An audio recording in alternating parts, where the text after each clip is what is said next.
దృష్టి ఉండాలి. మరి మీరు చిన్నపిల్లలు ఉన్నప్పుడు ఏదో తింటాయంటాం మీ మంచి కోసమే రోజు కాస్త 5 నిమిషాలు దానికే పోతుంది. ఆ 5 నిమిషాలు కూడా ఎందుకంటే మా ఎనర్జీ వేస్ట్ చేసుకోకుండా మరి మీరు బాగుపడాలని అప్పుడు తింటూనే ఉండొచ్చు. ఈ మ్యాథ్స్ అనేది వచ్చినా 5 నిమిషాలు చెప్తున్నాడు అనుకోవచ్చు. దాన్ని తెలుసుకుంటుంది ఈ మ్యాథ్స్ ఎందుకు చెప్తున్నారు, మీ మంచి కోసం అనేటువంటి గ్రహించుకుంటారు. ఎవరి మీద మాకు ఇక్కడ కోపాలు, ఎవరైనా పిల్లలైనటువంటి వాళ్ళు గేట్ దాటి స్కూల్లోకి వచ్చిన తర్వాత అంతా మా యొక్క పిల్లలుగానే భావిస్తాం, మా సొంత పిల్లలు కానీ. మరి అలాంటి మంచి మనసు కలిగి ఉంటారు గురువులు. మరి అలాంటి గురువుల దగ్గర మీరు మంచిగా మరి అలా మీ అందరూ కాకుండా యాక్టివ్ లేదు. ఎందుకంటే ఆటలు మీ అందరికీ ఇక్కడ చూసిన వాళ్ళందరికీ అది మా ఆట. ఎందుకంటే మా కడుపు నిండిపోయింది, అసలు ఆటలనే మర్చిపోయాం.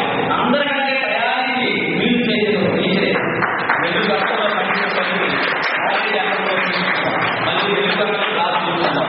ప్రయాణాన్ని మెయింటైన్ చేసేది టీచరే. అన్ని బిల్లులో కూడా మాకు మరి ఎంత సంపాదించాలనేది కాదు ముఖ్యం, మీ మనసుని ఎంత దోచుకున్నాం అనేది ముఖ్యం. సంపాదన కూడా వృద్ధి ఉండదు. సంపాదించామంటే వృద్ధి ఉందనుకోవడం తప్పు, చాలా తప్పు. మనం ఎంత సంతోషంగా ఉన్నాం, అందరూ ఎలా కలిసిపోతున్నాం, ఒకరికి ఉపయోగపడాలనేటువంటి భావం ఉండాలి. మన చేతనైనా ఉపయోగపడాలి. రూపాయి ఉపయోగపడవచ్చు, ఇంకొక 5 రూపాయలు 5 రూపాయలు స్థాయి మన రూపాయల స్థాయి మనకి ఎంత ఉపయోగపడితే అంత మంచిది. కానీ ఎక్కువ తక్కువ అనేటువంటి భేదం ఉండకూడదు. మనం సంపాదించిన దాంట్లో 10% అన్నా ఇతరులకు సహాయపడాలనేటువంటి మనసు కలిగినటువంటి వాళ్ళు అందరూ కూడా అర్థమవుతుంది ఈ యొక్క కార్యక్రమాల ద్వారా.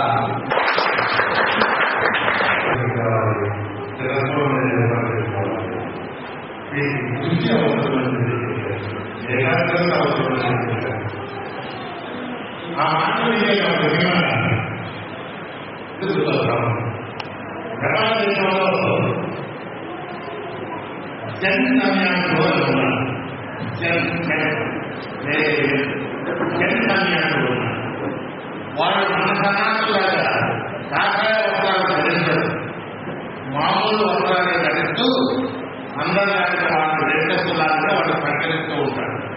కానీ వాళ్ళ కొన్ని ప్రత్యేక లక్షణాలు ఉన్నాయి.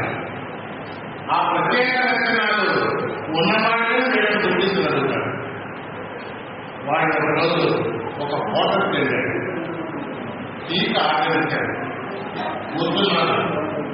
ఇద్దరు అన్నారు, వెళ్ళి టీకి ఆచరించారు, టీ వచ్చింది రాబోతున్నారు. అక్కడ వాళ్ళ దగ్గర హోటల్ ఓనర్ కూర్చొని ఉన్నాడు. అతను ఒక అలవాటు ఉంది.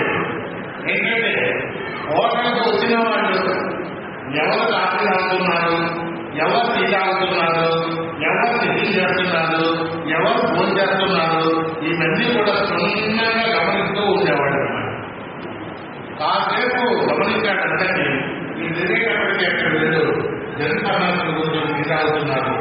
ఈయన ఒక్క గంతులో లేచి ఎగిరి దుమికి గంటేసి అరగట్టుకుంటా పోయి ఉన్నటువంటి యువకులకు నా ఆశీస్సులు. ఈనాటి జీవితంలో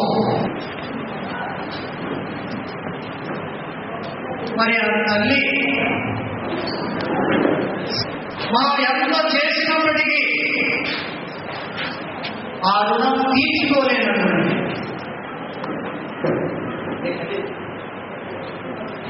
కానీ ఇప్పుడు పూజించాలి,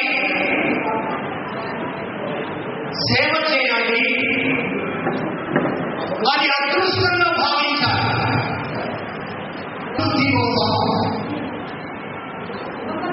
మన భవిష్యత్తు చేసినటువంటి ప్రత్యక్ష దైవం తిని తినగా ఉన్నా లేకపోయినా వస్తుండే అందరే పిల్లలకి ఎలాంటి లోపం జరగకూడదు, పిల్లలకి ఎలాంటి బాధలు కలగేటువంటి ఉద్దేశంతో ఎలాంటి ఇబ్బందులైనా సరే సహించి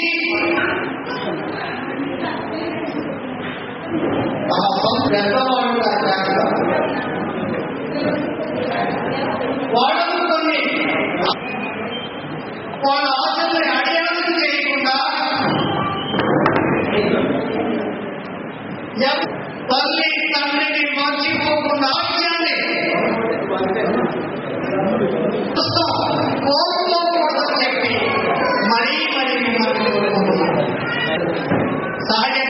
వివాహం అయిన తర్వాత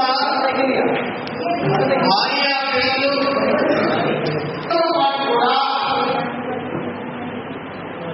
తల్లిదండ్రులు కూడా ఆదరించినటువంటి బాధ్యత వారి మీద ఉందని చెప్పి నేను గుర్తు చేస్తున్నాను.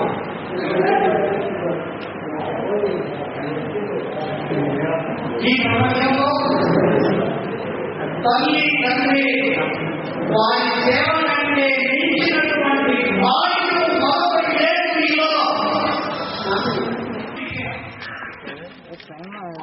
సాధ్యము వాళ్ళు ఈ కార్యక్రమంలో చూపించిన ఏకాగ్రతను బట్టి వీళ్ళు జన సన్యాసులను నేను గుర్తించగలిగాను.